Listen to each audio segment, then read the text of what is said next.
안녕하세요, 미로맨입니다. 오늘 네 번째 영상인데 오늘 영상에서는 초고대 문명의 존재에 대해서 이야기해 보려고 합니다. 초고대 문명이란 아주 오래전 과거의 현대 문명보다 더 발전된 고도의 과학기술을 가진 문명이 존재했었다는 이론인데요. 저도 예전부터 관심 있고 좋아하는 부분이기도 합니다. 초고대 문명은 계속 나오지만 너무 오래전이라 증명이 아주 힘든데 그럴 수 없었을 거야 하는 부정보다 긍정적으로 보아야 할 필요가 있는 부분이 충분히 많기 때문에 긍정적으로 재밌게 시청해주세요. 초고대 문명의 흔적은 사실 아주 많은 곳에서 발견되고 있습니다. 충분한 흔적도 자료도 남아있어서 그저 단순히 허구나 왜곡된 다른 미스테리보다 밝혀내는 게 쉬울 것 같지만 전문 학자들이 끊임없이 연구를 하고 있음에도 불구하고 그 기록들은 너무나 오래된 것이 많아 해석하기 너무 힘들어서 주장과 추측은 하지만 밝혀내는 일은 너무나 어렵다고 합니다. 마야 문명에 대해서 먼저 이야기해 보겠습니다. 마야 문명의 시작은 기원전 2000년에서 1800년경인데 마야 달력의 시작은 기원전 3114년에 시작을 해서 문명의 시작이 정확히 언제인지는 알 수가 없습니다. 멕시코 중부, 중앙아메리카에서 번성했던 문명인데요. 가장 발전된 언어체계와 문화와 예술 그리고 매우 높은 수준의 천문학, 수학기술을 가지고 있었습니다.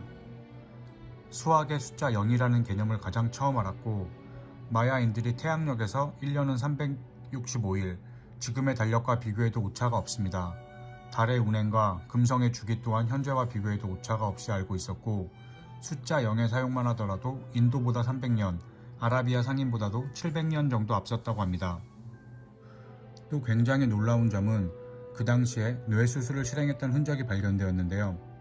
페루에서 발견된 640명의 뇌수술 흔적이 있는 두개골을 미국 마이애미 신경과 전문의 쿠슈나 박사가 분석한 결과 고대의 뇌수술은 주로 머리 부상 때문에 시작됐을 거라 추정하는데 놀라운 점은 뇌수술을 실행하였다는 것만으로도 대단한데 뇌수술로 인한 생존율이 남북전쟁 당시에 뇌수술 생존율보다 높았다는 것이라 추측했다는 것입니다. 물론 전쟁 시 뇌수술이라 하면 파편이나 총탄에 의한 것이 많았을 거고 야전병원의 위생 상태나 치료 환경이 좋지 않았던 점을 고려해 이를 두고 치료술의 우위를 비교하는 것은 무리가 있지만 그렇지만 그 시대에 두부절개술을 행하고 생존을 가늠할 정도의 수준을 확인한 것은 놀라운 일이라 찬사를 보냈다고 합니다. 마야인들은 천문학에서도 엄청나게 앞선 문명을 보여주는데요. 총 17개의 달력을 사용했고 대부분이 천체의 움직임을 철저하게 계산하여 만들어졌다고 합니다.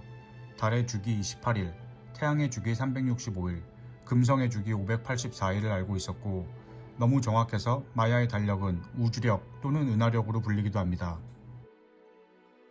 마야의 문명이 그 시대로서는 상상할 수 없을 만큼의 천체의 이해도가 뛰어났던 이유가 외계인의 개입이 있었다는 설이 있는데 1952년 6월 멕시코의 고고학자 알베르토 루스는 멕시코에도 여러 신전과 피라미드가 있는데 피라미드의 신전 바닥에서 팔카랑의 무덤을 발견합니다.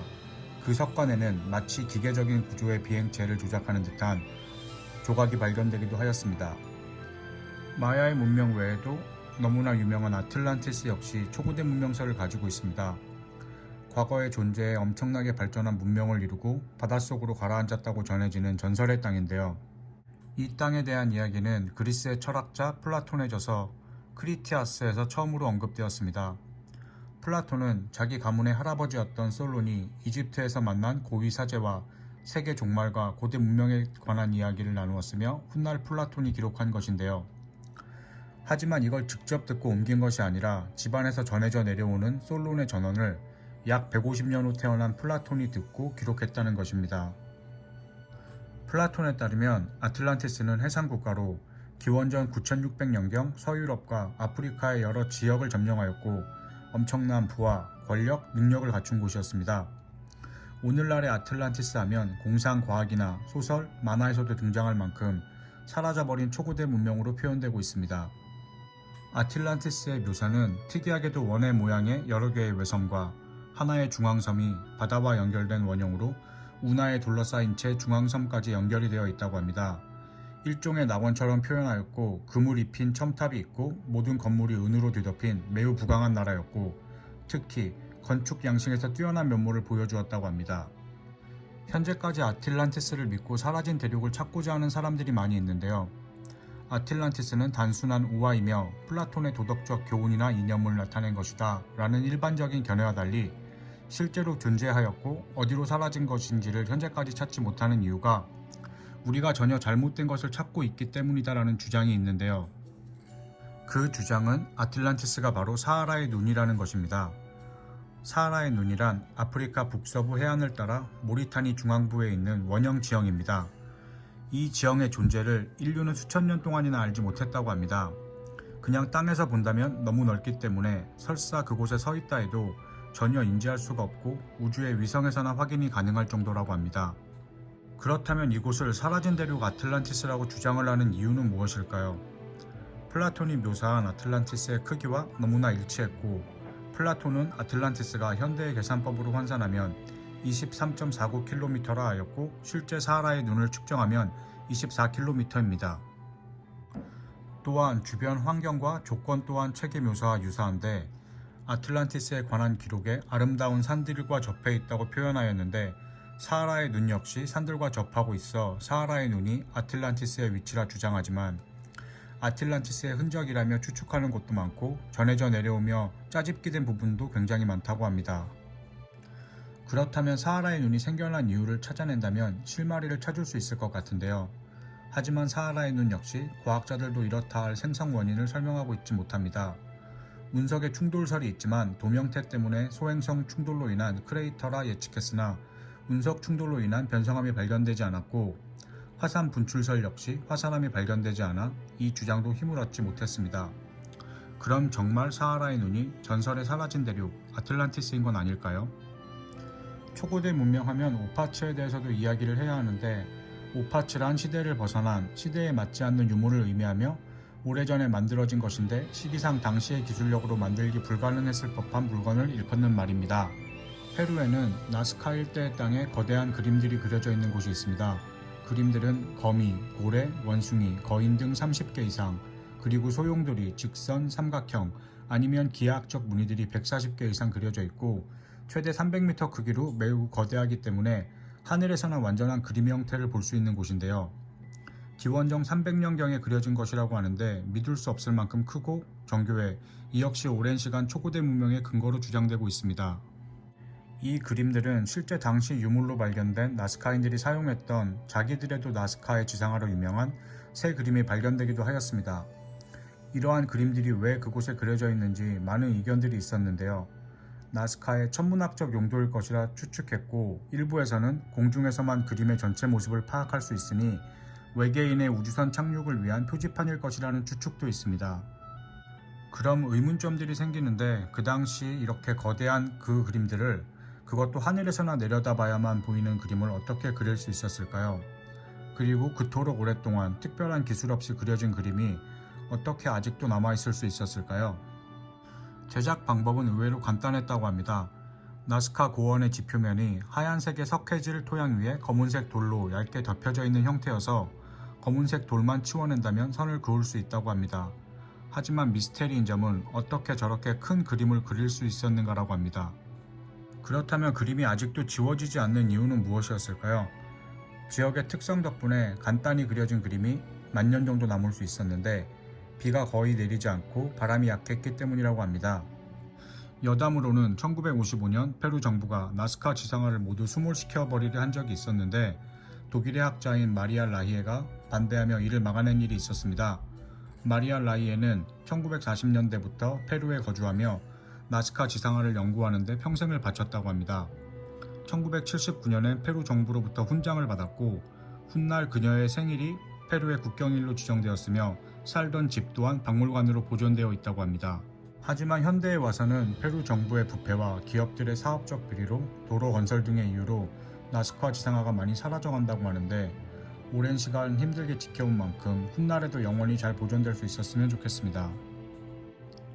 오파츠로 인정된 물건 중에 안티키테라라고 하는 기계가 있는데 고대 그리스에서 만들어진 기계식 계산기입니다. 안티키테라 섬 앞바다 난파선에서 발견되어 이런 이름을 붙였는데 32개의 복잡한 톱니바퀴로 구성되어 있습니다. 1900년에 발견되었음에도 불구하고 당시의 기술 부족으로 50년간 방치되었고 당시에는 그저 일종의 시계 정도로 생각했다고 합니다. 하지만 현 시대에 와서 내부 구조를 분석하니 아주 복잡한 기계식 계산기였는데 이는 달, 태양, 행성의 움직임을 계산하는 달력 장치였습니다. 4년에 하루 정도 기계가 늦게 돌아가게끔 설계되어 정확하게 1년 365일을 맞추는 기능도 있었다고 합니다. 이 기계는 기원전 150여 년 전에 만들어졌다고 추정을 하는데 이들은 지동설이 나오기 1500여 년 전에 지동설의 존재를 알고 있었던 것인데 심지어 그것을 측정하는 기계로 만들어낸 것입니다. 현재에도 그 고도의 기술이 인정되어 신비한 우파츠로 인정을 받았고 안티키테라 기계 외에 이런 비슷한 기술은 1000년간 역사에 등장하지 않는다고 합니다. 초고대 문명에 관해서는 수메르 문명의 이야기를 빼놓을 수가 없습니다. 모든 문명의 시작이라 부르고 수메르 신화라 부를 만큼 신비하며 세계에서 가장 오래된 문명으로 인류 문명의 시작이라고도 불리기도 하는데 수메르 문명의 이야기로 오늘의 영상을 마무리하겠습니다. 수메르는 메소포타미아 가장 남쪽으로 지금의 이라크 남부 지역입니다. 그들이 어디서부터 왔는지 모르지만 기원전 5500년경에서 4000년 사이부터 수메르 지방에서 살았다고 합니다. 세계의 4대 문명 중 하나인 메소포타미아 문명의 시작이었고 최초의 문자, 최초의 기록, 최초의 달력 등 수많은 것을 창조해낸 초고도의 문명을 이룩해낸 이들이었는데요. 그 기록의 시작에는 종교적인 부분도 많아 다 이야기할 순 없지만 학자들은 세계의 기원을 이것으로부터일 수 있다고 표현하기도 했습니다. 수메르 문명 역시 천문학이 굉장히 발달하였고 매우 섬세한 금세공 기술을 가지고 있었는데 그 기술을 지금도 구현해내기가 힘들 정도이며 당시의 다양한 도기, 무기와 갑옷도 제작하는 기술이 뛰어났다고 합니다. 이렇게 수메르인들이 금세공 기술과 문명의 발달을 하고 있을 당시가 역사적으로 우리나라에서는 신석기 시대에 해당하며 국가조차 건축하지 못했던 시기라고 하는데 같은 시기에 수메르인들은 10개의 도시국가를 만들고 육시찜법을 개발하여 60초가 1분이고 60분이 1시간이라는 시간의 기본 단위까지 사용하였다고 합니다.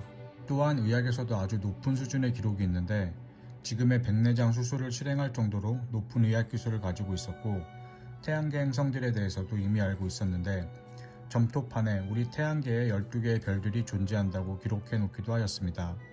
그 기록엔 총 12개의 별 중 천왕성, 해왕성, 명왕성의 존재까지도 이미 알고 있었고 그 기록의 12번째 행성이 니비루 행성입니다. 니비루 행성은 행성 X라고도 불리며 지난 2012년 지구와 충돌할 거라는 주장이 퍼져 이를 나사가 해명하는 해프닝도 있었습니다. 니비루 행성은 태양계 외곽에서 태양계 안으로 수천 년을 주기로 돌고 있는 행성인데 이 니비루에서 외계의 문명이 수메르에 찾아와 외계인의 도움으로 초고도의 문명을 이룩했다는 주장도 있습니다.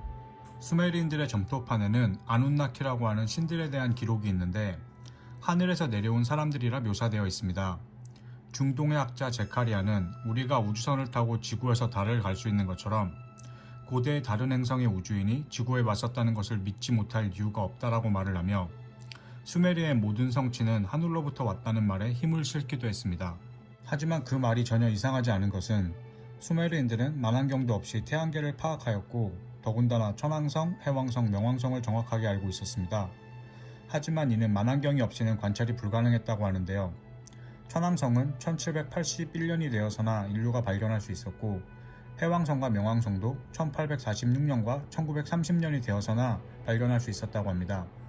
그렇다면 이 사실을 수메르인들은 어떤 방법으로 그 존재를 알고 있었던 것일까요? 오늘은 초고대 문명에 관한 이야기를 몇 가지 준비해봤는데요. 부족하지만 재밌게 봐주셨으면 좋겠습니다. 다음에 다시 재밌는 소재로 영상을 준비하겠습니다. 그럼 시청해주셔서 감사합니다.